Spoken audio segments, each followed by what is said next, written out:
If you're like me, you've probably spent countless hours trying to find the perfect mouse sensitivity for Hitman.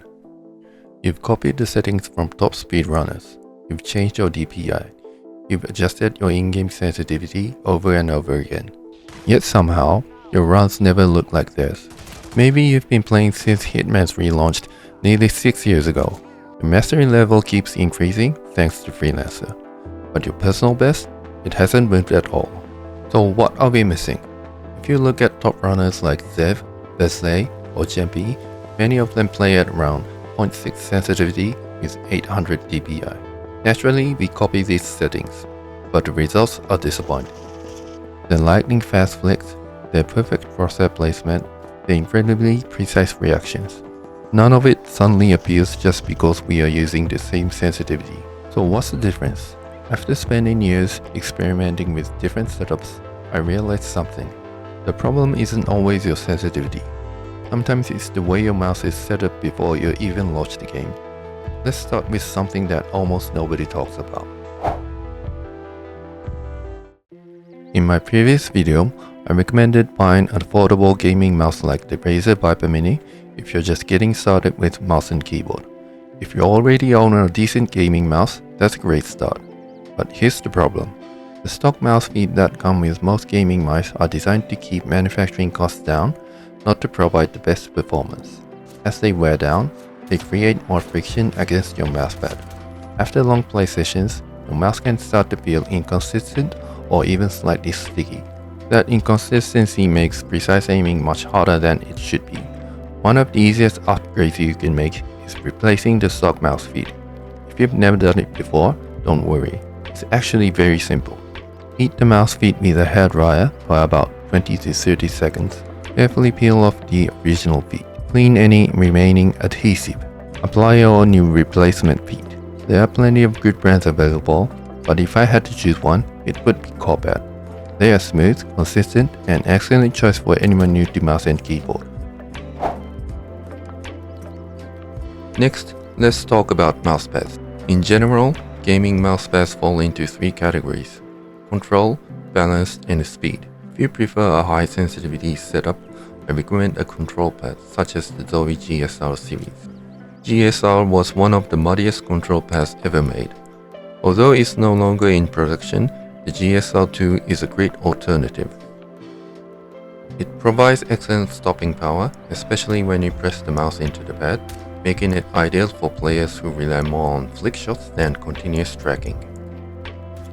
Balanced pads offer the best of both worlds, combining the stopping power of a control pad with the glide of a speed pad. They're a great choice for players using medium sensitivity who want both control and smooth glide for a mix of tracking and flicking. Razer Gigantes V2 is a perfect example. Speed pads are designed for players who use low sensitivity and prioritize glide and smoothness. A perfect example is a glass mousepad, such as the Wallhack SP004. Glass pads offer exceptional glide, but much less stopping power than cloth pads. If you're looking for strong stopping power, I wouldn't recommend a glass pad. Nope. Unlike cloth pads, pressing the mouse into glass surface doesn't create additional friction, so your stopping power remains almost the same regardless of how much pressure applied. Glass pads have been popular in competitive FPS games like Apex for years, where smooth tracking is a major advantage. However, Hitman is a different game. Because Hitman relies more on high sensitivity aim, quick centering, and precise flick shots than long tracking movements, I generally wouldn't recommend a glass pad for most Hitman players.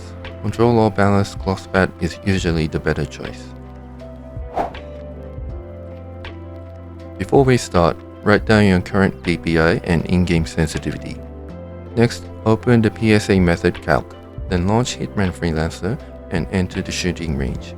Follow the values provided by the calc and compare the 2 sensitivities. Choose the one that feels more natural. Since Hitman only allows sensitivity adjustments in 0.05 increments, round the results to the nearest value you can actually set in-game.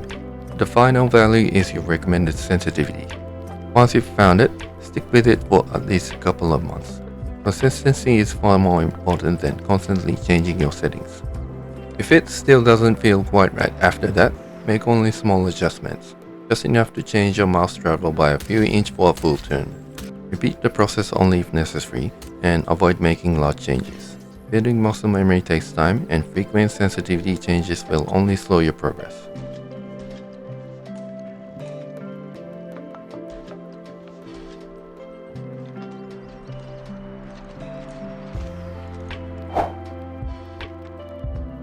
From what I've seen in Discord discussions, heavy mice like G502 are still extremely popular. At around 70 to 100 grams, they've built a loyal fanbase over the years. They are widely available, reasonably priced, and still rank among Amazon's best sellers. However, if we're judging purely by the hardware performance in 2026, I don't think they are the best choice anymore. One downside of using a heavier mice is that many players end up increasing their DPI or in-game sensitivity to compensate for the extra weight. The game is still perfectly playable, but higher sensitivity also makes every small hand movement more noticeable. That can lead to shakier aim and even make recorded runs look less stable. If your goal is to improve as quickly as possible, I'd recommend a lightweight mouse in the 30 to 60 gram range that supports at least 4K polling rate. The good news is that there are several excellent options available for under $70. Personally, I use Cyrax V8 and OP1 8K, and I can confidently recommend both. Compared to older designs like G02, they offer lower weight, newer sensors, lower click latency, and higher polling rates. Starting with a modern lightweight mouse, finding your optimal sensitivity and sticking with it will usually help you build consistent aim faster than trying to adapt to older heavier ones.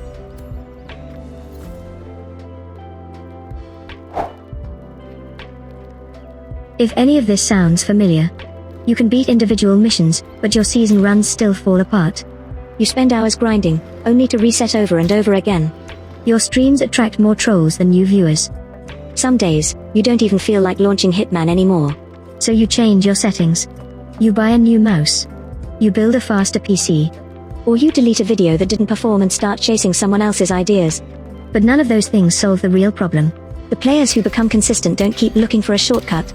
They build a foundation. They learn their equipment. They commit to one sensitivity. They master the fundamentals until they stop thinking about them. That's when execution becomes automatic. That's when resets become less frequent. That's when confidence starts replacing frustration. And that's when you can finally focus on what really matters. Playing Hitman.